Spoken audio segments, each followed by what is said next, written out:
England, bruv. You think I don't know hoes? You think I haven't seen it? You think I haven't walked in the toilet and some bitch has got 5 dudes hanging out of her? This is the Western world. This is feminism. This is what all you white boys wanted. All you white men listening to women all the time, women get to opinions all of a sudden. This is what you built. Congratulations. So you blame men?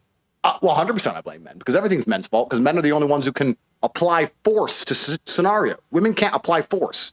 Men apply force. If there's something we don't like, we apply force to the situation. We could force this away. We could force most things away. So everything's absolutely men's fault. And this came from, I mean, the feminism and the women's sexualization and the liberation, a lot of it came from beta males hoping to get some pussy.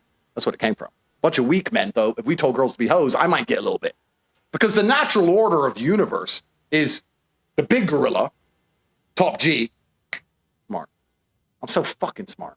The big gorilla, top G, has a bunch of women, and then the small gorilla has nothing. This is the natural order of the universe. It's actually kind of still like that in many ways. There's a guy with the yacht with 10 wives, and then there's a guy with no yacht with no wife. It's kind of like that. But beta males didn't like that because they couldn't obviously compete with the top guy. So they've tried to push this sexual liberation, hoping to get a little bit of pussy, and it probably works a little bit. But society's destroyed by extension. If you want to look at society for what it is, because what is society anything other than rearing and raising children? That's what society should be, I would argue. Society should be, the primary function of it should be, let's have kids so that we have a population. We have a population collapse in the West.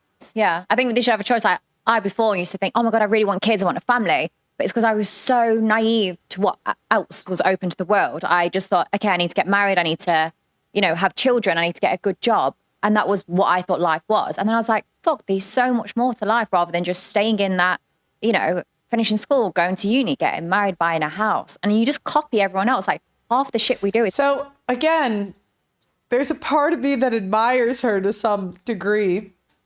Not because I envy what she does for a living, but there's something about people that live their life on their own terms, unapologetically, and society cannot influence them, that I don't want to say inspiring when talking about this woman, but that's the word I'm thinking of. That I admire that part, you could say. I knew you guys, I started reading the comments. I knew you guys weren't going to get what I'm saying. Like MGTOW, yeah, MGTOW's another one where they said, oh, this society's not going to shame me into getting married. I'm not going to explain myself. I'm doing what I'm doing and I'm walking away. Gabe says she's virtue signaling. Well, I don't think she's signaling virtue at all. She's called herself a whore the whole time. Because someone else has done it. Okay, Bonnie, so let me ask you a question. I agree with you that now that we've opened up female horizons with education, with jobs, with the capability of making money. They say psychopaths live on their own terms. Not necessarily. I think I've been doing some thinking lately. There's just so much stuff that everyone says you have to do. And it's just like, why? For what? I was in a space recently with this guy that got banned off of Twitter, and everyone was saying I should talk to him. So I went and said hi. Stefan or something. And I said,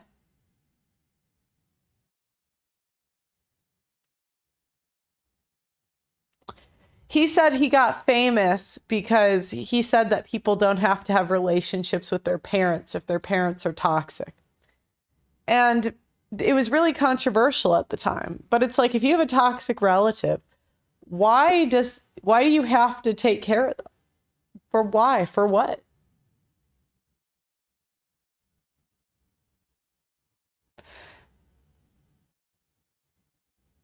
It's a form of manipulation to see how much they can control you. Says there's a homeless guy in the woods doing his own thing. Yeah, why not? If he's happy being homeless, who cares? Don't celebrate the hoe. Well, I can admire a part of her character. while obviously disagreeing, I just don't have time to be morally outraged. And it's great. You know what I mean? I could make more money maybe if I did more of it. And at one point, I did a lot of it, and I really felt like that. But I'm tired, guys. I'm exhausted. And I know what you're probably thinking is, as a streamer, how can you say that? Or as a YouTuber? Okay, you guys are probably more exhausted. But there was just a point where I had done shows for like a year and done these debates. And there was a point where I was talking to a woman about an abortion she had, and I just saw how little she cared. I don't have time to worry, you know. And there was just a point where I had to think to myself, people have a right to live in hell. And sometimes people have to do the wrong thing to get to a point where they learn. And that's part of life. Like, I believe that, so my dad, I didn't really have controlling parents. Like, you know, there were some parents that were super helicopter, and that wasn't my parents. And I asked my parents, I was like, why didn't you guys be more helicopter or whatever? And they said, because if you don't make your own decisions and face the consequences for your decisions, you're never going to know how to make a decision in your life. Now, the challenge we have today is that they don't allow people to have the consequences for their own decisions. But I think a lot of tradcons want to take away people's right to make mistakes and do the wrong thing. Now, I understand if it's hurt somebody else. I don't think murder should be legal, for example. But at some point, it just becomes like a domineering mother and almost neuroticism, where you can't control people and you have to allow them the right to fuck up their life if they so want to, you know. With Instagram and all these offers they get to fly around the world and all these things, women don't want to have kids, or they want to have kids later because they have a lot more options. I agree with you. But would you argue, if you were to look at it selflessly, not about the ant, but about the ant farm at large, that keeping women's horizons more narrow so they focused on rearing children would be better for society than the current society we're in, where we have to import a whole bunch of fuck knows who's into the country to try and maintain a population because the white people aren't even having any fucking kids because the white women are too busy sucking dicks in Magaluf? Did you understand that? To a certain degree, but I also couldn't give a shit. The world's going to shit anyway. So whether or not we've got more kids in it or not, it's fucked regardless. So just live your life the best. You're going to be dead in however many years anyway. Fair. So don't stress too much. Fair. And this is why I like that mindset. Because, you know what? I have always... There are some decisions of things I did where I regret, right? But I think the pain of not doing something because of fear is worse than the pain of making a mistake. And I'd say when I look back on my life, like, for example, getting demonetized, I kind of got a big ego and I thought that I just couldn't be stopped. And the pain of getting like demonetized and kicked off all these platforms, I would say was not as bad as the pain I would have felt if I didn't push it to the limit, so to speak. Now there's things I could have done to like be smarter about it, but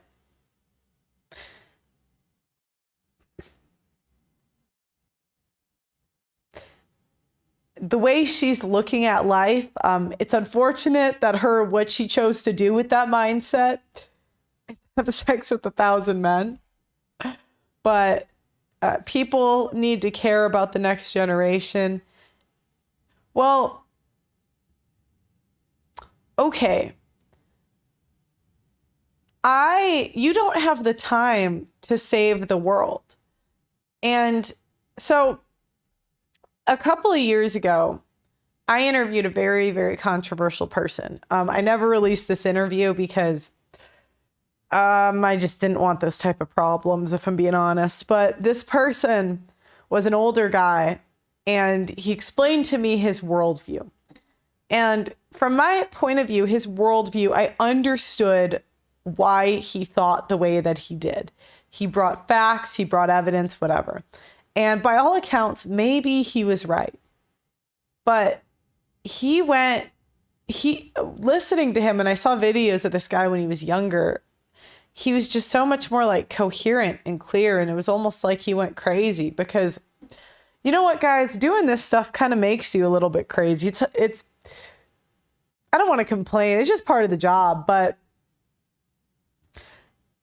you almost like second guess. You might say something that seems normal, but you just second guess it because you're like, am I going nuts? You know, because everyone's screaming at you, you know. But anyways, what it taught me interviewing this guy was even if you're correct, you will go crazy trying to save the world. You'll go insane. It's why, I mean, why do you think those like protesters that get run over by cars? And I've talked to, I know somebody that's gone to some of those protests on the left, and from his worldview, he's saving the planet. He's saving the world. But what I've found is that when you want to save the world, usually something's off in your personal life. Because the most like good and well-rounded people I know, and just balanced, I guess you could say, they're not overly concerned with the world. They're concerned with making their life great and affecting their personal relationships. You know, what's important to them is making sure their kids are good, making sure their friends are good. But a lot of times when people want to save the world, it's because they don't have a lot of close interpersonal relationships. They're saying the narcissists in your life are draining you. It's not necessarily. I wouldn't really say that. It's just, I think when you get older, you get a little more perspective. Like about Bonnie Blue. Bonnie Blue is my favorite. This is my favorite. Yeah, every cult says they're saving the world. And I actually think the most grounded people are the people that don't vote. And they just focus on fixing their life. Now, I've always voted. Well, actually, I think the first election I didn't. But it was because I had finals. I didn't, you know. And I was like, I'm in Illinois. What? I know this is going to go. There's only one that can save the world. Yeah, like Jesus. I mean, Jesus couldn't change people's minds. Who are you? You know? And I didn't interview George Soros, but maybe if you guys join my members only community, I'll show you guys the video. But I'd have to really trust you because I can't, that cannot get out ever.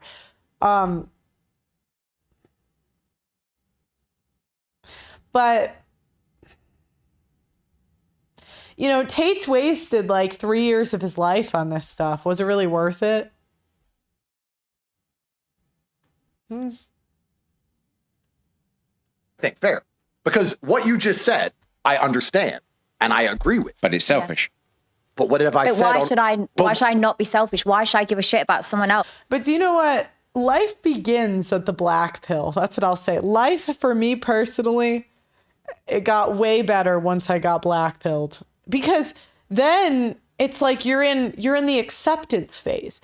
You're in the phase where, okay, this is the way the world is going and there is nothing that I can do about it. I can do my best to affect change, but in the long run, there's nothing that I can do. How do I move and operate in the way that the world is today? Life begins at that. And you guys don't have to believe me, but life really does begin when you just accept and prepare accordingly. who's into the country to try and maintain a population because the white people aren't even having any fucking kids because the white women are too busy sucking dicks in Magaluf. Did you understand that? To a certain degree, but I also couldn't give a shit. The world's going to shit anyway. So whether or not we've got more kids in it or not, it's fucked regardless. So just live your life the best. You're going to be dead in however many years anyway. Fair. So don't stress too much. Fair. And this is what I like about Bonnie Blue. Bonnie Blue is my favorite. This is my favorite everything. Fair. Because what you just said, I understand and I agree with. But it's selfish. But what have I But said? why should I not be selfish? Why should I give a shit about someone else that pays less tax than me, has, sits and complains, makes shitty TikToks about me? Like, I couldn't give a shit if your life's going shit. By the looks of it, you live in a council house, you've got a couple of kids with different dads. I don't care. So why should I sit there and think, fuck, I should do something to help you? I don't care. I should focus on myself. And if more people did that, the world would actually be a better place. But they become so fixated on other people. I'm like... And I actually agree with that. I agree. Because what are my choices here? I can spend, time bitching about Bonnie Blue, or I can think, okay, how can I be a better... Okay, I'll give you an example. I'm learning piano right now. So I'd really like to get good enough to the point where I could play gigs. And I've been putting so many hours into this. Like I do lessons pretty much every day for like 2 hours. Hour piano, hour guitar. And that's selfish, right? That's focusing on me. But if I get really good, I'd really love to go to like old folks' homes and like play for an hour. Do you know what I mean? I'd love, like, I love old people. They're hilarious. Or I'd love to, like, if there's a wedding in my family or something, play at one. Now you have a musician in the family. And sometimes by focusing on yourself, in the long run, you're able to help other people later. Yeah, integrity is its own. And I'm not saying to do the wrong thing, but the world is going to try to extract as much, and not as much, especially for you men. They try to extract as much out of you and give you nothing in return. So, where's your life? Why are you not focused on yourself? Like, look in the mirror, you're fat, go and do something about it. Your teeth have that much plaque on it. Like, you're fucked. Like, there's no way out for you. No, but what Is this a good role model? No, yes, because what yes. what Bonnie's saying is important here, and it's not about what she's saying. It's about the general attitude.